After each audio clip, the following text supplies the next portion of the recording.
Welcome back to the morning show here on Arise News. Joining us now to speak on women and disability, as well as the first most beautiful deaf girl in Nigeria pageant she is organizing, is CEO of Empathy Driven Women International Initiative, Ngozichukwuka.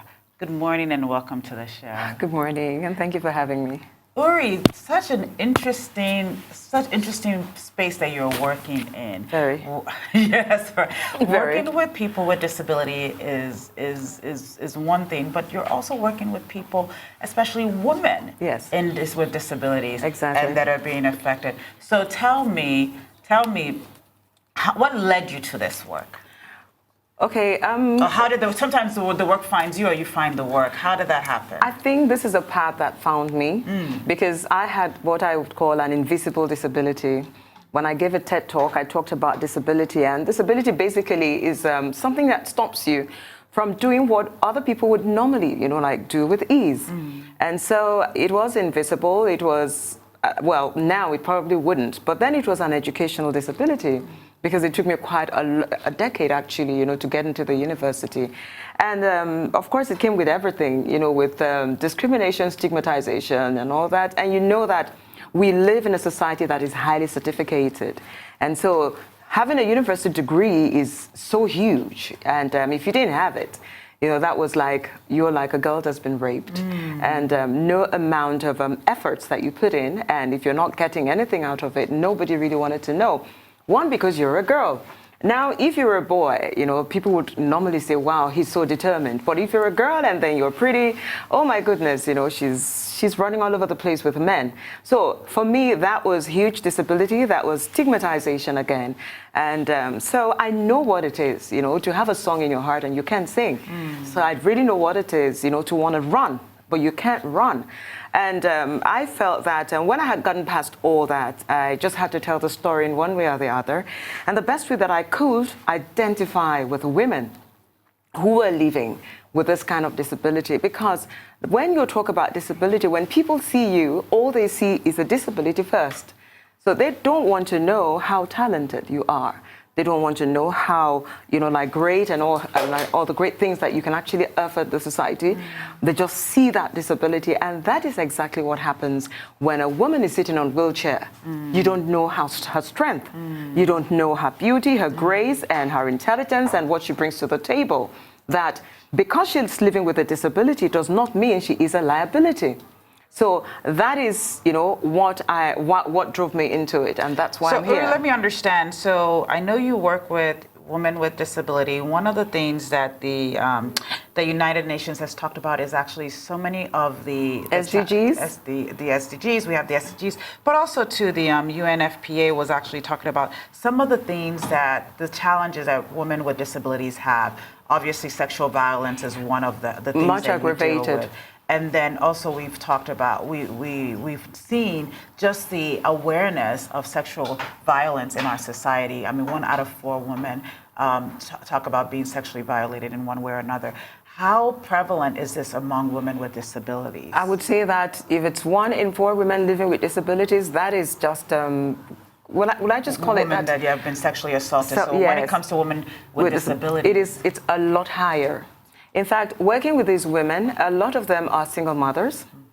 And some people ask me, why do they have kids if they can't walk and they can't talk and they can't see? And I ask them, how do you scream when you can't talk, when you're being raped? And how do you run when you can't walk when you're being raped? How do you even see the person who's coming to rape you? You understand? So when it comes to sexual violence amongst women with disabilities, it's not 1 in 5. It's actually 3 in 5. It's very high. And there is a lot that we can do about it as a society, especially in this part of the country or in this part of the world. Now, everybody's saying, okay, fine, you're holding a beauty pageant.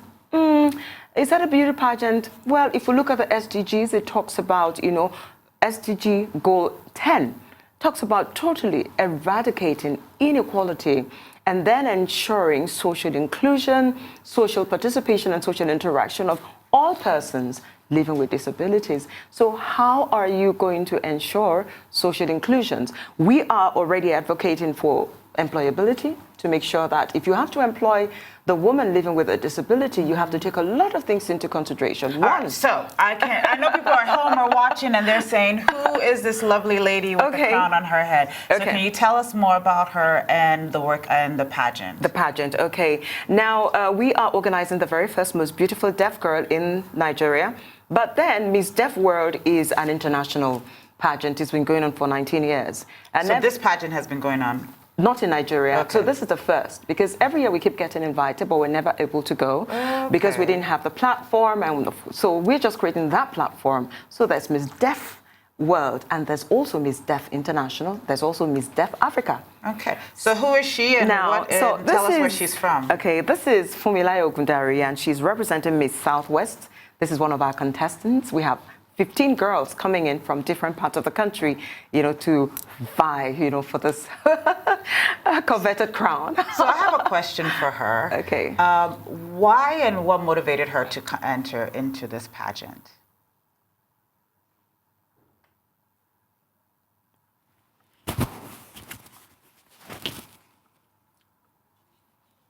I want to join. I want to be part of this pageant because I know that deaf people can, and I want to show the world my abilities.